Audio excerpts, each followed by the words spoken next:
জিজ্ঞাসা করি তারপর নেব। কই রে মা, তুই ভিক্ষি দে। বাবা মা ঘরে নেই নাকি মারা কেউ? এ মা তুই ভিক্ষি দে।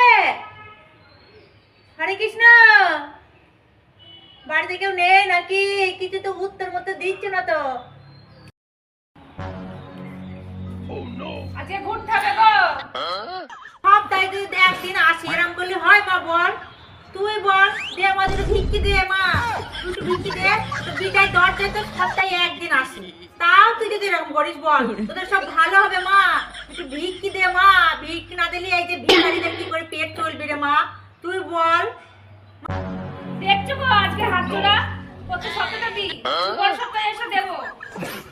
আজকে যাও। আরে ভিক্ষি দিস, দিবি না দিবি না দিবি, তুই এইদিকে শোন, তোর সঙ্গে একটু কথা বলি। এখানে শোন তো মা। কি হলো, কি হয়েছে? এ বলছি এইটা আমাকে দিবি, এটা কি কিছু রাখতাম জানিস তো, ঘরে কিছু করতে কথা নেই তো। হ্যাঁ হ্যাঁ নাও, তুমি নাও, আমি তো ফেলেই দিয়েছিলাম। তাই? ঠিক আছে, ঠিক আছে, আমি তো নিয়ে যাবি। হ্যাঁ হ্যাঁ নিয়ে যাও। হ্যাঁ ভালো, তুই যে মা কি কথা বললি, এটা দি।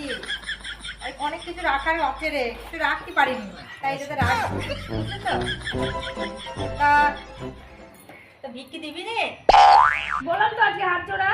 ও বাবারে আবার সোনা চেন করে ভিক্ষে করতে এসে তো। আরে, এটা ওল গোল, ওল গোল যে ভিক্ষি করতে যায় না ওরকম বাড়ি, তাই আমাকে এটা দিয়েছে। হ্যাঁ এটা ওল গোল। তা মা তুই ভিক্ষি দিবি নি কেন রে আজ? আমার এমনিতেও পয়সা নেই ভাঙানি। পয়সা ভাঙানি রে? হ্যাঁ। তা তুই ক টাকা দিবি? কত দেবো? 5 টাকা দেবো। দাঁড়া মা দাঁড়া, তুই 5 টাকা দিবি তো? তার ব্যবস্থাও আমার কাছে আছে রে মা, তুই চিন্তা করিস না তো। এই যে তুই 5 টাকা দিবি তো মা, এই যে মা তুই যা দিবি রে এইটা দে।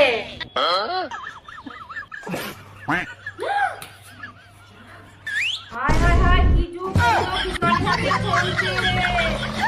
আবার তুমি ফোন পেতে ঘুরছো? A do ba do ba do, a do ba do ba do do do.